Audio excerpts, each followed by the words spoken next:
আল্লাহ নবীর কাছে এলেন, বলে ইয়া রাসূলুল্লাহ, নবী গো, আমি আপনাকে 100 খান টাকা রাখতে দিলাম।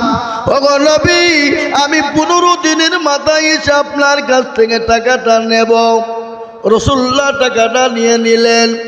একদিন চলে যায়, 2 দিন চলে যায়, 3 দিন চলে যায়, 5 দিনের পর ওই ইহুদি ভিতর বড় খারাপ, নবীকে অপমান অপদস্থ করবে। রাসূলুল্লাহর কাছে চলে এলেন, আল্লাহ নবীর কলার কানা চেপে ধরে তুলে বললেন, মুহাম্মদ, আমি জানি তোমার বংশের মানুষ বড় খারাপ, তোমার খানদান বড় খারাপ, মানুষের পয়সা কেড়ে নেয়, মানুষের পয়সা নষ্ট করে দেয়। ও মুহাম্মদ সাল্লাল্লাহু আলাইহি ওয়াসাল্লাম, আমি তোমাকে 100 খান টাকা দিয়েছিলাম, কেন তুমি দাও নাই?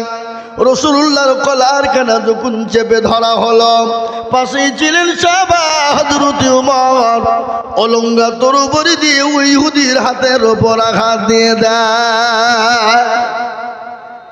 নবীজি বসে গেলেন, ইহুদি অনেক দূরে চলে গেলেন। কিছুক্ষণ পরে রাসূলুল্লাহ ডাক দিয়ে বলে, ওমর গো, এদিকে এসো, বলো তুমি ওকে কেন মেরেছো? কেন মেরেছো বলো। যাও, তুমি তাকে মারির বদলে 5 কেজি খেজুর দিয়ে দাও, আর 100 খান টাকা তাকে তুমি দিয়ে দাও। ইহুদি বলল, আরে ইনি তো সেই দয়ার নবী, মায়ার নবী, ইনি তো রাহমাতাল লিল আলামিন, ইনার চেহারা এত সুন্দর, আল্লাহ নবীর চেহারা এত সুন্দর ছিল। দয়ার নবী কি তিনি কাটা কাপড় পরতেন, এখন থান পিড়ে মিডিল দিয়ে সেটি পারতেন, তিনি বসতেন তো রাজাকে তার সিংহাসনে অত সুন্দর লাগতো না। এ মুসলমান, আল্লাহ নবী দয়ার নবীর কথা বললেন, ইহুদি ইনি তো সে দয়ার নবী, ইনি তো দয়ার মানুষ। সঙ্গে সঙ্গে ওই ইহুদি নবীজির কাছে এলেন, এসে বলে, নবী গো, আপনি আমাকে ক্ষমা করে দিন, মাফ করে দিন। ওগো নবী, আমি আপনার উম্মত নয়, আমি হলো ঈসা নবী আলাইহিস সালামের জামানার উম্মত। ওগো রাসূল, আমি তাওরাত জবর ইনজিলের ভিতরে দেখেছিলাম, পৃথিবীর জমিনে এমন একজন নবী দুনিয়াতে আসবে, যার নাম হবে মুহাম্মদ, যার মায়ের নাম হবে আমিনা, যার বাপের নাম হবে আব্দুল্লাহ। নবী গো, আপনি আমাকে ক্ষমা করে দিন, মাফ করে দিন। বিশ্ব নবী বললেন, ও ইহুদি ভাই, তোমার তো এখনো 10 দিন টাইম ছিল, তুমি টাকার যদি প্রয়োজন হয় তুমি আমার কাছে কেন তুমি চাইলে না বলো? ও ইহুদি নবীজির হাত কানা ধরলেন। আল্লাহ নবী বলেন, ও ভাই, আমি তোমাকে ক্ষমা করে দিলাম, মাফ করে দিলাম। ইহুদি বলেন, নবী গো, আপনি আমাকে পড়িয়ে নিন কালিমা লা ইলাহা ইল্লাল্লাহু মুহাম্মাদুর রাসূলুল্লাহ। এ মুসলমান, তিনি তো দয়াল নবী, মায়ার নবী, রাহমাতাল লিল আলামিন। গজল আছে না, আল্লাহর নবী মায়ার নবী গো, আপনি নবী আমার জীবনের জীবন। আল্লাহর নবী মায়ার নবী গো, আপনি নবী আমার জীবনের জীবন। আপনি আমার জীবন সাথী, অন্ধকার কবরের বাতি, আপনি হইলেন নিরুদুনিয়ার ধন। আল্লাহ নবী মায়া নবী গো, আপনি নবী আমার জীবনের জীবন। আপনি রাহমাতাল লিল আলামিন, আপনি উম্মতের জামিল, আপনি হইলেন গুনাহগার উম্মতের আপনজন। আল্লাহর নবী মায়া নবী গো, আপনি নবী আমার জীবনের জীবন।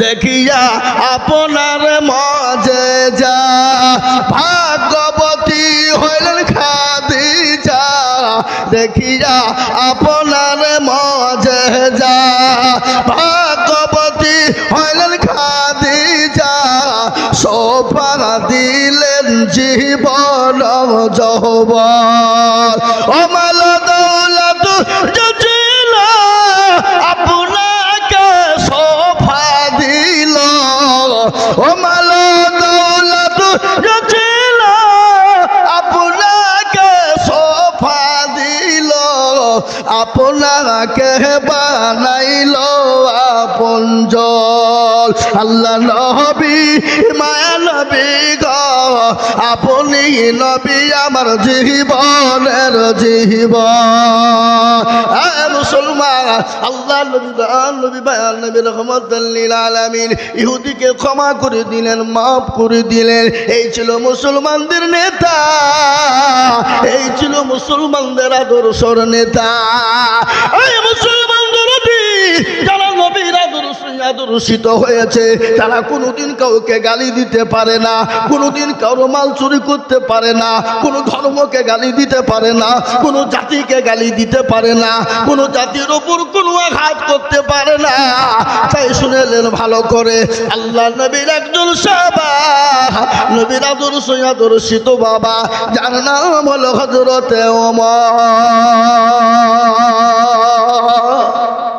ওমর তিনি যখন আমিরুল মুমিনিন খলিফাতুল মুসলিমিন অর্থ পৃথিবীর খলিফা চিন্তা করেন তিনি একদিন রাত্রি বেলায় গভীর দুনিয়ায় বেরিয়ে যান কোনো নেতা নাই কোনো সিকিউরিটি নাই কোনো বডিগার্ড নাই চিন্তা করেন তিনি অর্থ পৃথিবীর খলিফা কোনো বডিগার্ড নাই কোনো বাবজি সিকিউরিটি নাই তিনি অর্থ জাহানের মালিক আর আমাদের দেশে বাবা ও যদি মেম্বার হতে পারে ও 4টে বডিগার্ড কথা কন না কেন প্রধান হতে বলে 8টা সভাপতি হলে বাবজি 12টা মানে ও দুর্নীতিমান কথা কন না যে আমি নেতাদের 12টা মতো খালি বসে শুনেন খালি কেবল তো শুরু করলাম বাবা একটু বসে যান আজকে বাহিনী করব তারপরে চাইবো কি তাই তো নাকি থাকবেন তো নাকি ইনশাল্লাহ ইনশাল্লাহ তাই শুনেলেন কোনো নেতা নাই কোনো সিকিউরিটি নাই কোনো বডিগার্ড নাই তিনি একাই চলে গেলেন যেতে গিয়ে দেখলেন এক ইহুদি রাত্রি বেলায় তিনি দাঁড়িয়ে বসে রয়েছেন গভীর রজনী ইতিমধ্যে হযরত ওমর চলে গেলেন ইহুদিকে বললেন ভাই এত রাত্রি বেলায় তুমি একাই দাঁড়িয়ে কেন বলো ইহুদি বলল গো পথিক আমি যাই মন তাই হয় না কেন তুমি চলে যাও এই কথা যখন বলা হযরত ওমর তত নরম হয়ে যায় ইহুদি বলল আরে এ তো নেতা বা কোনো রকমের কোনো চোর বা ডাকাত হতে পারে না একে যত জোরে কথা বলি তত নরম হয়ে যায় দেখবেন রাত্রিবেলা দিয়ে যদি কোনো চোর বা ডাকাত চলে যায় আপনার বাড়ির পাজর দিয়ে আপনি যদি বলে কে যায় বলে তোর বাপ যায় বুঝবে না এই কথা বলেন না কেন আর বেশি কায়দা করলে ফটাম করে বেরিয়ে দিবে মুসলমান হযরত ওমর তো নরম হয়ে যায় হযরত ওমর যখন নরম হয়ে গেল ইহুদি বলল আরে ইনি চোর বা ডাকাত হতে পারে না সঙ্গে সঙ্গে বলে পথিক আমি অতি গরিব মানুষ জাতিতে ইহুদি আমি মদিনার স্টেটের বাইরের লোক আমি শুনলাম মদিনার যিনি গভর্নর মদিনার যিনি অর্থ পৃথিবীর খলিফা যার নাম হলো ওমর সে নাকি দয়ার মানুষ ভালো মানুষ সে নাকি নবীর আদর্শিত আমি তার কাছে কিছু চাইতে যাচ্ছিলাম ইতিমধ্যে আমার বিবি ছিল আমার সঙ্গে আমার বিবির প্রসব বেদনা উঠে যায় আমি তাম্বু কেড়ে দিয়ে আমার বিবিকে ওই তাম্বুর ভিতরে রেখে দিয়েছি আমি ভাবছি আমার গড আমার প্রভু এত রাত্রির বেলায় আমি কি করব আদর্শ কাকে বলে শুনলেন হযরত ওমর কিছুই বললেন না তিনার কোনো মনে অহংকার নাই তাকাব্বুর নাই তিনি তো অর্ধ পৃথিবীর খলিফা অর্থ জাহানের মালিক বাড়ি চলে গেলেন বিবিকে গিয়ে ডাক দিয়ে বলেন আব্দুল্লাহর মা। বিবি বলেন স্বামী গো দরজা খোলা আছে চলে আসুন।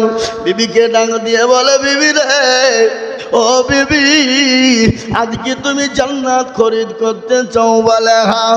বলে জান্নাত যদি নিতে চাও তোমাকে দায়ের কাজ করিতে হইবে। দায় বুঝেন না? এগো দায় বুঝেন না? বুঝেন না দায় মানে কি? যারা লাড়ি কাটে এখন তো দায়ের দরকার নাই, এখন বেদনা উঠতে দেরি বাবা, পয়সাওয়ালা অমনি নার্সিং হোমে ভর্তি করে বলে কেটে বের কর। ঠিক না? বেরিয়ে জোরে বলুন। হে মুসলমান দরদি আমার ভাইয়েরা, কোনো মনে ঘৃণা নাই, কোনো অহংকার নাই, কোনো তাকাব্বুর নাই। বিবিকে বললো বিবি রে তুমি কি দায়ের কাজ করিতে হইবে। বিবি কাপড় চোপড় যত যা লাগে সব কিছু গুছিয়ে নিলেন। হযরতে ওমর আসলামকে ডেকে বলে আসলাম রে বাইতুল মালের দরজা খোলো খোলো। বাইতুল মালের দরজা যখন খোলা হয়ে গেল আসলামকে ডাক দিয়ে বলা হলো আসলাম খেজুর এবং ময়দা বস্তায় তুমি ভরো আর আমার মাথায় বোঝাটা উঠিয়ে দাও। হযরত আসলাম ডাক দিয়ে বলো আমিরুল মুমিনিন আমি আপনার গোলাম, আমি থাকতে আপনি কেন বোঝা মাথায় নেবেন? হযরত আমিরুল মুমিনিন হযরত ওমর ডাক দিয়ে বলে আসলাম রে আমি যে দৃশ্য কেন দেখে এসেছি কাল কিয়ামতের দিন আল্লাহ দরবারে হয়তো পাকড়াও হয়ে যাব। ও আসলাম আমার বোঝা আমার মাথায় তুলে দাও। বিবিকে সঙ্গে করে নিয়ে চলে গেলেন। বিবিকে নিয়ে যাওয়ার পর বলে বিবি এই তাম্বুর ভিতরে তুমি ঢুকে যাও। বিবি তাম্বুর ভিতরে ঢুকে গেল। হযরত ওমর তিনি পাথর দিয়ে চুলো তৈরি করলেন। কাঁচা চুলো জ্বলে না, যত ফু দেয় তত ধোঁয়া বেরিয়ে যায়। কিছুক্ষণ পরে বিবি ডাক দিয়ে বলে গো আমিরুল মুমিনিন আপনি আপনার বন্ধুকে বলে দিন আল্লাহ তার একটা পুত্র সন্তান দিয়েছে। এই কথা যখন বলা ইহুদি বলল আর ইনি তো সেই আমিরুল মুমিনিন, ইনি তো সেই ওমর। সঙ্গে সঙ্গে হাত কানা ধরলেন। ওমর বললেন গো ভাই ইহুদি আমাকে তুমি মাফ করে দিও, আসামির কাঠ করে তুমি দাঁড় করিও না। ওই ইহুদি বলে ও আমিরুল মুমিনিন আমি আপনাকে কত না গালি দিয়েছি, ধমক দিয়েছি, আপনি দয়া করে আমাকে মাফ করিয়ে দিন এবং পড়িয়ে নিন কলেমা লা ইলাহা ইল্লাল্লাহু মুহাম্মাদুর রাসূলুল্লাহ। কোনদিন আল্লাহ নবী এবং তার সাহাবারা কোনদিন কাউকে জোর করে কলমা পড়ায় না, কোনদিন জোর করে কোনো জাতির উপর আক্রমণ করে না, কোনো ধর্মের উপর আক্রমণ করে না। আজকে তোমরা মসজিদ ভেঙে দাও, মাদ্রাসা ভেঙে দাও, কোরআনকে পুড়িয়ে দাও, কিন্তু আমি তোমাদেরকে বলবো বন্ধু তোমরা হাজার চেষ্টা করো না কেন ইসলাম ছিল, আছে, আগামীতেও থাকবে। একটু হাতটা উঁচু করে দিয়ে বলুন তো ইনশাল্লাহ। নামান অনেকে তুলল না বাবা, ওরা মনে করছে দেখো এবার মনে হয় মৌলবি লাইনে আসছে। না বাপ, এটা লাইন নয়। শোনা কোরআনের মালিককে, জোরে বলুন না কোরআনের মালিককে। এই কোরআনের বিরোধিতা করেছিল দিল্লির জমিনে ওয়াসিম রেজা। 26টা কোরআনের আয়াতকে বাদ দেওয়ার জন্য সুপ্রিম কোর্টে বিচার দিল, আপিল করল। ওলামায়ে কেরামদের নেতৃত্বে ওই ওয়াসিম রেজার এমন শাস্তি হয়ে গেল বাড়ি থেকে বেরোনোর কোনো উপায় নাই। এ বাবা আবু জেহেল কোরআনের বিরোধিতা করেছিল, আল্লাহ তাকে কোরআন শোনার জন্য রাস্তা বানিয়ে দিয়েছিল। খালি নিজেই না তার বিবি সঙ্গে ছিল বাবা। তাই আমি বলি বাপ আল্লাহ নিজেই বলেছেন ইন্না লাহু নাযালনা যিকরা ওয়া ইন্না লাহু লাহাফিজুন। হেফাজত না করে, আমার আল্লাহ নিজেই বলেছেন কোরআনের মালিক আমি, এই কোরআনের দায়িত্ব আমি আল্লাহ নিয়ে নিলাম। আমি কি দিয়ে কিভাবে হেফাজত করব, আমি আল্লাহ যারা পৃথিবীর কেউ বলতে পারবে না। আজ আমি আপনাদেরকে বলি, জি বাবজি দরুদি আমার ভাইয়েরা, এই কোরআনের জন্য নবী মার খেয়েছেন, সাহাবারা মার খেয়েছেন, বিবিকে ব্যয় করেছেন, সন্তানকে ইতিম করেছেন। আজ আমি আপনাদেরকে বলবো, বাপরে ইসলামের জন্য আমাদেরকে রক্ত দিতে হবে না, আমাদেরকে মার খেতে হবে না, আমাদের বিবিকে ব্যয় করে দিতে হবে না, সন্তান ইতিম করে দিতে হবে না। আজ আমি আপনাদেরকে বলে যাই, মুসলমান ইসলাম টিকে আছে বলে, কোরআন টিকে আছে বলে মুসলমান জাতি টিকে আছে, সারা বিশ্বের বেঈমান জাতিও টিকে আছে। যেদিন শুনবেন কোরআন থাকবে না, যেদিন শুনবেন মাদ্রাসা মসজিদ থাকবে না, ইসলাম থাকবে না, সেই দিন পৃথিবীর জমিনে কোনো মানুষ টিকে থাকতে পারবে না। তাই আমি আপনাদেরকে বলবো, বাপ যে যতই চেষ্টা করুক না কেন কোরআন এবং ইসলামকে মিটিয়ে দিতে, আমরা এক বিন্দু রক্ত থাকতে আমরা ছেড়ে দিব না। আর একবার হাতটা উঁচু করে বলুন না ইনশাআল্লাহ। কোরআন করুন, আল্লাহর কোরআন বলে চালিয়া ও মালাকুতিমু আলা আফওয়াহিহিম ওয়া তুকাল্লিমুনা আইদিহিম ওয়া তাশহাদু আরজুলুহুম বিমা কানু ইয়াকসিবুন। কিয়ামতের দিন জবানে তালা মেরে দেবে, হাতকে বলবে কোন কাজে ব্যয় করেছিল, হাত বলবে মাবুদ গো ওই অমরপুর মাদ্রাসায় কোরআনের হেফাজতের জন্য, দিনের হেফাজতের জন্য মাওলানা আজিজুল হক বলেছিল কোরআনের প্রেমিক কারা, নবীর প্রেমিক কারা, এই হাতের বদলায় জাহান্নামটা হারাম হয়ে যাবে, জান্নাতটা ওয়াজিব হয়ে যাবে বাবা। তাই এই কোরআনকে বাঁচানোর জন্য আমি আপনাদের কাছে দু হাত পেতে দিব বাবা। আপনারা কত কি দিয়েছেন আমি জানি না, আমি আপনাদেরকে বলবো বা কত টাকা কত দিকে চলে যায়, বিবি বাচ্চা ছেলে মেয়ের পিছনে চলে যায়, ডাক্তারের পিছনে চলে যায়, বন্ধু বান্ধবের পিছনে চলে যায়, ডাক্তারের পিছনে চলে যায়। আল্লাহর কোরআনকে বাঁচানোর জন্য আমি এই মজলিসের ভিতরে 10 জন দরদিকে বলবো, বাপ বহু টাকা বহু দিকে দিয়ে দিয়েছেন বাবা, আমি আজিজুল হক আল্লাহর কোরআনের মহব্বতের জন্য আমি 10 জন দরদিকে বলবো, মাত্র 10,000 করে টাকা।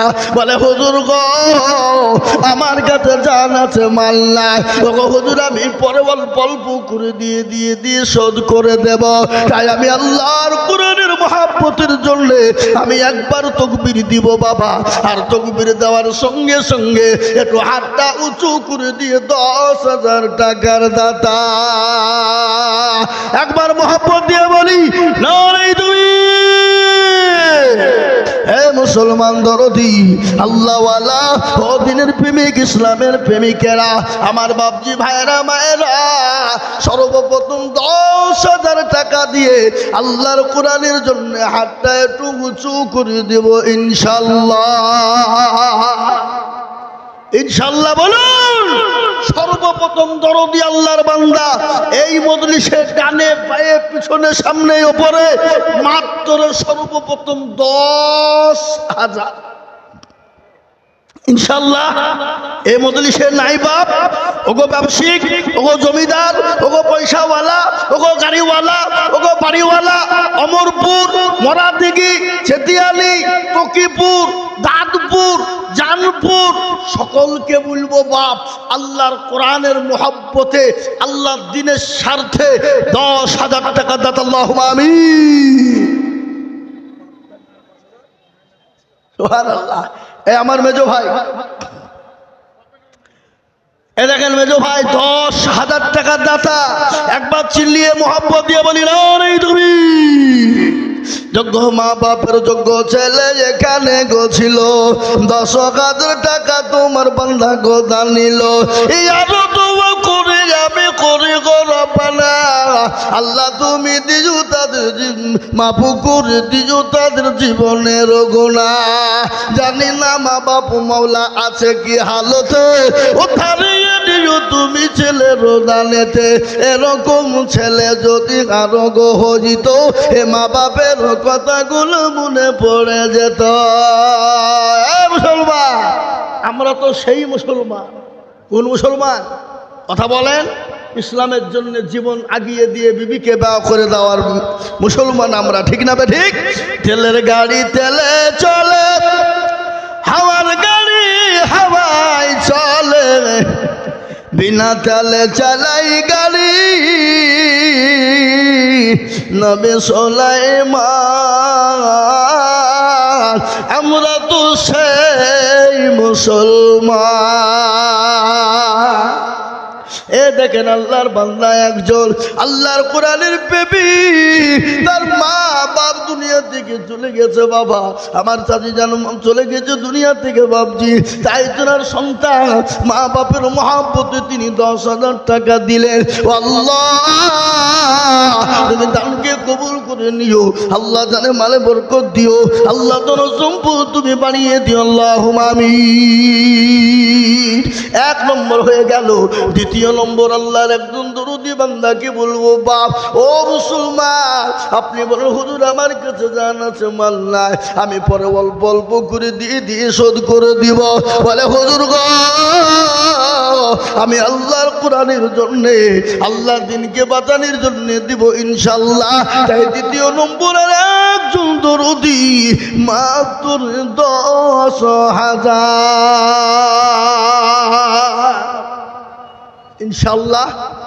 এবার 2 নম্বরে আল্লাহর পেয়ারা বান্দা, আমি আপনাদেরকে বলবো 10,000 টাকা দরদি একটা হবে না।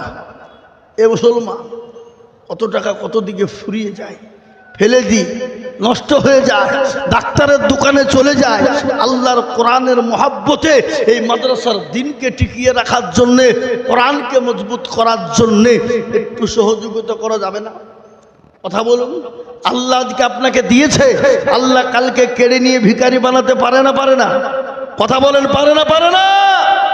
মুর্শিদাবাদ জেলা শামশেরগঞ্জ থানা, এই সময় যারা কোটি কোটি কোটি কোটি কোটি টাকার মালিক ছিল বাবা, যাদের 2তলা 3তলা করে বাড়ি, যাদের মার্বেল টাচ দিয়ে বাড়ি, যাদের বাবা এসি বসানো ঘর, আল্লাহ নদীর পানিতে, ওই বাংলাদেশের পর্দার পানিতে গোটা গ্রামকে গ্রাম নিয়ে চলে গেল।